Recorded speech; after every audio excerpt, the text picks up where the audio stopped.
the engine will be built for a certain thing. So if it's a race engine and it will be running at 7,000 most of the time, 8,000 most of the time, and you change that to 8,000, you know, that's where it will.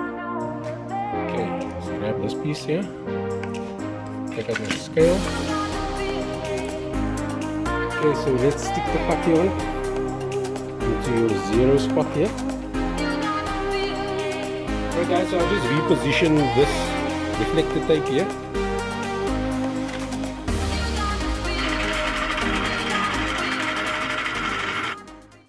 Welcome back to the channel guys, and to another video. This is part 3.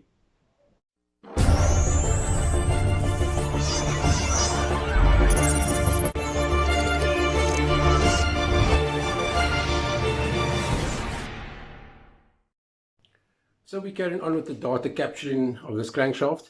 If you find yourself lost, I suggest you go back and watch the previous part 2, well, part 1, part 2, and then you will catch up. Enjoy this video guys. So I got R1 and R2, I'm going to fill that into the machine. R1 is 62.8, 62.8. R2 also 62.8.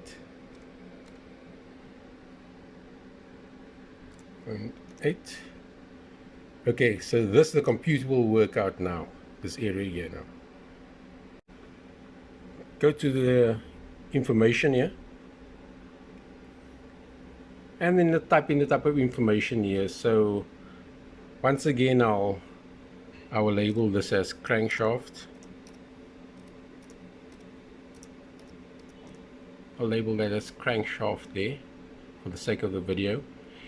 If it was a customer's car, I'd put in, for argument's sake, let's say it's a Ford, and I'll put in Ford crankshaft, 2 liter, you know, as much information of the crankshaft that I could possibly fit in there. I mean, you don't go write a whole paragraph there, so you'd probably just put in Ford 2 liter crankshaft, or you know, Nissan 1600 or Honda VTEC, you know, or something like that. You'd put in there. Then you'll put the mass index. And that was 12.665. That's 12.665 over there. We'll put in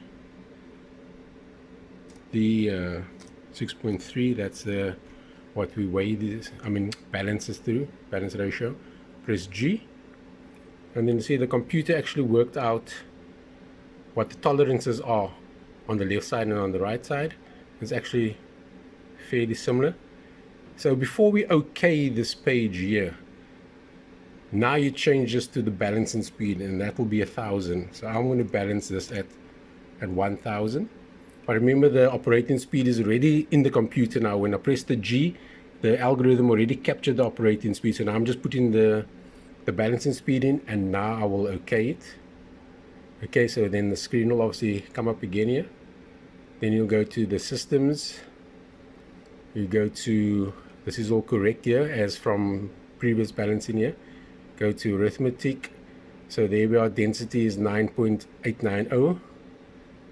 That's because of the cast iron over there. The previous job that I've done was cast iron as well, so that is why that is in already. Only thing that this all remains the same. The only thing that will change is obviously the radius of the job. Okay, so your drilling radius would be the same as R1 and R2. So this will be 62.8. 62.8. Then you OK that. Go to calibration. This will come up here with all the data that you put in there. A is that, B is that, C is that, and there's the radiuses and the tolerances. Just press OK, and she's ready to balance. That comes up now, and she's ready to balance. Okay, so let's start the machine.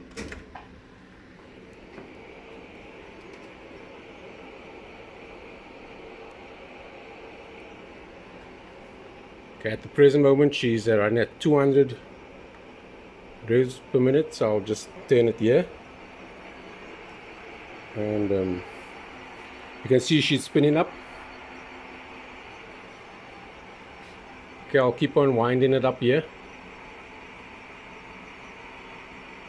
If it's a 9, then I'll have a look to make sure that everything is fine on the crankshaft itself, spinning on the machine. So let's leave it at 416 and let's have a look here. Everything seems okay. Okay, let's start cranking it up.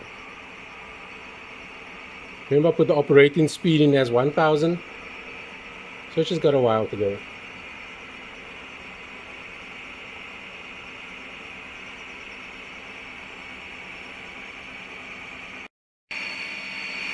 Okay, so she's really going now. She's at 900. What's that? 933. So guys, that's what your crankshaft looks like inside the engine when you're idling. That's how she's spinning. That's how she's working for you. I'm going to turn it up to 1000 now.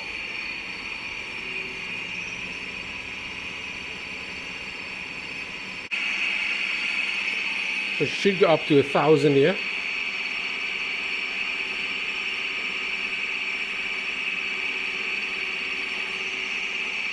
Okay, 994, 995, that's fine. So there she goes. So now I just press H and stop. Now I'll put the putty on. Okay, let's grab this piece here. Take out my scale. Awesome. Okay, let's take it to the table here quickly. On, and now I'll weigh my putty. My calibration putty is 4.37. Just do it again. 4.37. Right. Stick that on the board for the records. Putty 4.37 grams. Alright guys, so I just repositioned this reflector tape here. I put it on the web side of the crankshaft as opposed to where I had it, but yeah, that's just more convenient for the calibration putty.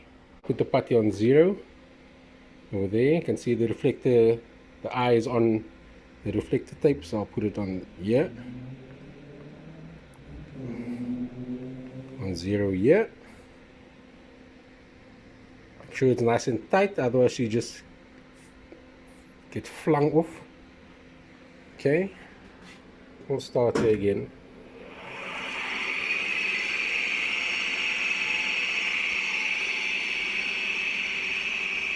Once it comes there, I'll press H and stop.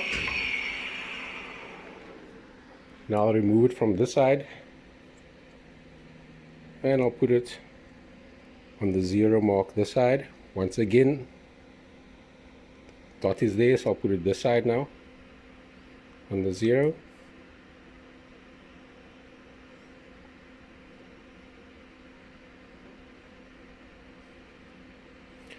Like that.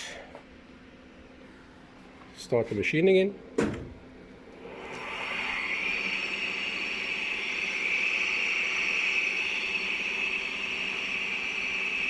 Press H and stop. And then I press enter. That will come up, right? So now I put in the mass of the putty, which was 4.37 grams. 4.37, and I'll press enter because it's saying a input value of mass on left plane, which is 4.37. Press enter, so this will input the degrees. It was 0 degrees. I'll press enter again. Input mass on the right side, that was also 4.37. Press enter, and the degree was also in 0. Press enter. Okay, so now I'll remove the mass.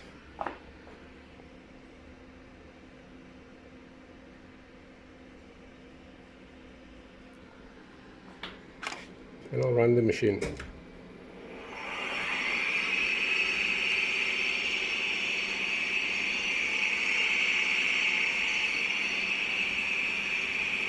So she's full. You can see that's where the weights are out. I'll stop it. Okay, so let's just print this run quickly.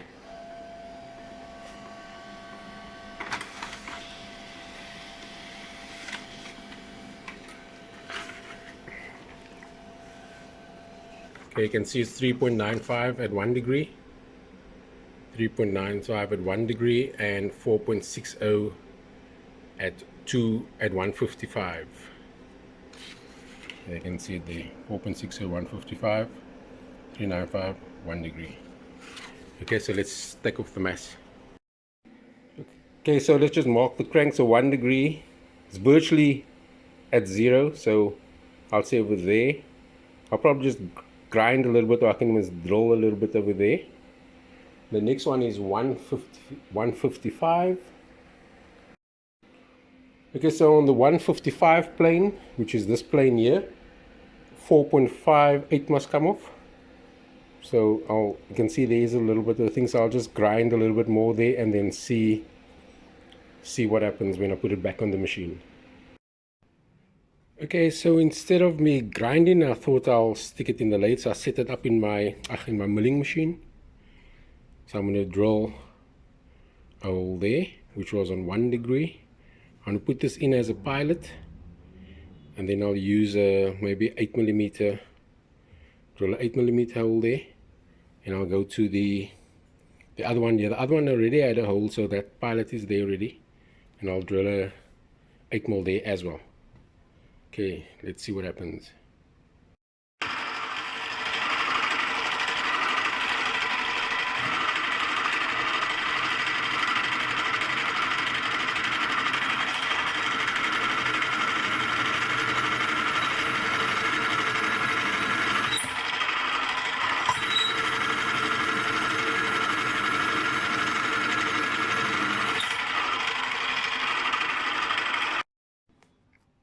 Because I changed this to a milling tool, and I'm going to mill a little hole. I don't want to go too deep.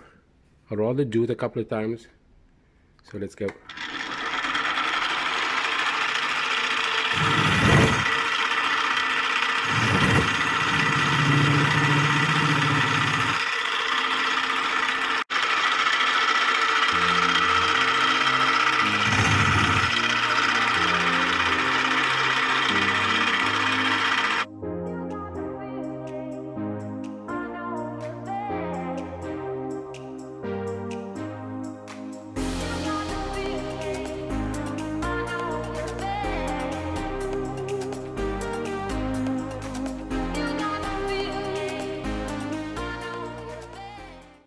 Okay, so we're ending this one here, guys. This is part 3 done. Catch you on the next one. Can anybody out there hear me?